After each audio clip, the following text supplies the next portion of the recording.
चलिए, आज एक बहुत ही पुरानी और दिलचस्प कहानी में चलते हैं। ये कहानी है एक वचन की, एक छोटी सी भूल की और एक ऐसे इनाम की जिसकी किसी ने उम्मीद भी नहीं की थी। ये कहानी हमें सिखाएगी कि दयालुता का असली मतलब आखिर होता क्या है। तो सवाल यही उठता है कि भाई जब कोई देवी जो खुद भाग्य और समृद्धि की प्रतीक हो, उससे कोई इंसानी भूल हो जाए तो फिर होता क्या है? इसका जवाब शायद आपको थोड़ा हैरान कर दे। तो कहानी शुरू होती है दिव्य दंपति भगवान विष्णु और देवी लक्ष्मी के साथ।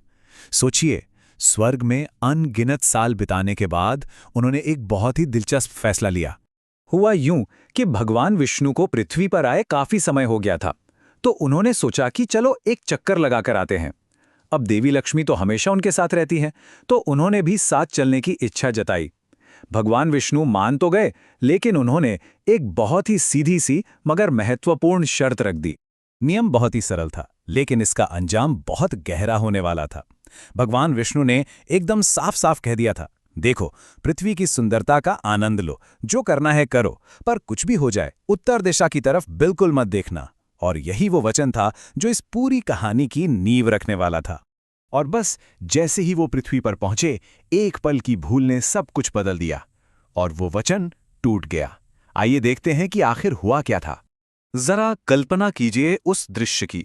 सुबह सुबह का वक्त है, रात की बारिश ने धरती को जैसे नहला दिया हो और चारों तरफ एक अद्भुत शांति और हरियाली छाई हुई है। देवी लक्ष्मी ने पृथ्वी का ऐसा रूप देखा तो वो पूरी तरह से मोहित हो गई। और बस इसी खूबसूरती में खोकर उन्हें एक पल के लिए भी याद नहीं रहा कि उन्होंने अपने पति को क्या वचन दिया था। उनकी नज़र घूमते घूमते उत्तर दिशा की ओर चली गई और वहां उन्हें एक बेहद खूबसूरत बगीचा दिखाई दिया, जिसकी मनमोहक खुशबू उन्हें अपनी ओर खींच रही थी।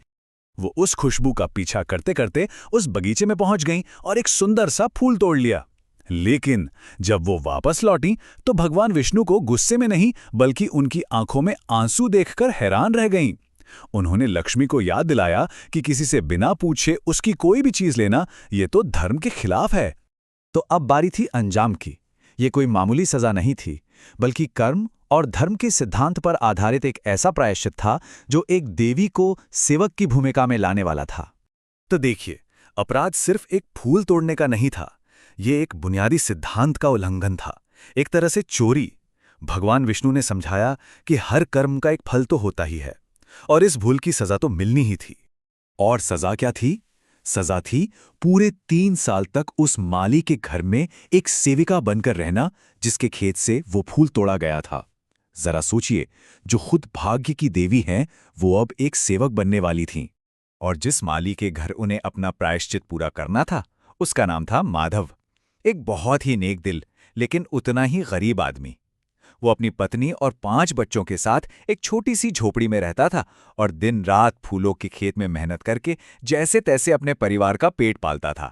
जब देवी लक्ष्मी एक साधारण महिला का भेष बनाकर माधव के पास पहुंची और काम मांगा, तो उस भले आदमी ने अपनी गरीबी के बावजूद बड़ी दरियादिली दिखाई।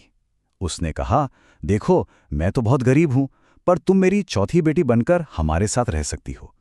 ये उसकी दयालुता का सबसे बड़ा सबूत था। और बस जैसे ही माधव ने उस अजनबी महिला यानी भेष बदली हुई लक्ष्मी को अपने घर में पनाह दी, उसका जीवन मानो पूरी तरह से बदलना शुरू हो गया। चलिए देखते हैं उसकी किस्मत ने कैसे पलटी मारी। बदलाव इतनी तेजी से हुआ कि यकीन करना मुश्किल है। यहां देखिए, लक्ष्मी के आने के दूसरे ही दिन माधव की फूलों की बिक्री इतनी बढ़ गई कि उसने एक गाय खरीद ली। पहले साल के अंदर ही उसने एक नई जमीन ले ली। दूसरे साल तक उस झोपड़ी की जगह एक पक्का घर खड़ा हो गया और तीसरे साल के खत्म होते होते परिवार के पास अच्छे कपड़े, गहने और हर तरह की सुख सुविधा थी। माधव ये सब देखकर हैरान था। वो अक्सर मन ही मन सोचता था कि ये सारा सौभाग्य और ये अविश्वसनीय बदलाव तो उसी दिन से शुरू हुआ है जिस दिन वो महिला घर आई थी। उसे लगता था जैसे उसकी चौथी बेटी के रूप में खुद किस्मत उसके घर आ गई हो। पूरे 3 साल बीत गए और अब वक्त आ गया था कहानी के उस मोड़ का जहां देवी लक्ष्मी का प्रायश्चित पूरा होना था और माधव को उसका असली इनाम मिलना था। एक शाम जब 3 साल पूरे हो चुके थे, माधव हमेशा की तरह खेतों से काम करके घर लौट रहा था। लेकिन उस दिन घर के दरवाजे पर उसने कुछ ऐसा देखा जिसने उसे हैरान कर दिया। उसके दरवाजे पर एक दिव्य स्त्री खड़ी थी, जो कीमती गहनों से लदी हुई थी और जिसके चारों ओर से एक अद्भुत प्रकाश निकल रहा था। माधव चौंक गया। आखिर ये कौन थी? ये कोई और नहीं बल्कि उसकी मुंह बोली चौथी बेटी ही थी, जो अब अपने असली देवी लक्ष्मी के रूप में सामने खड़ी थी।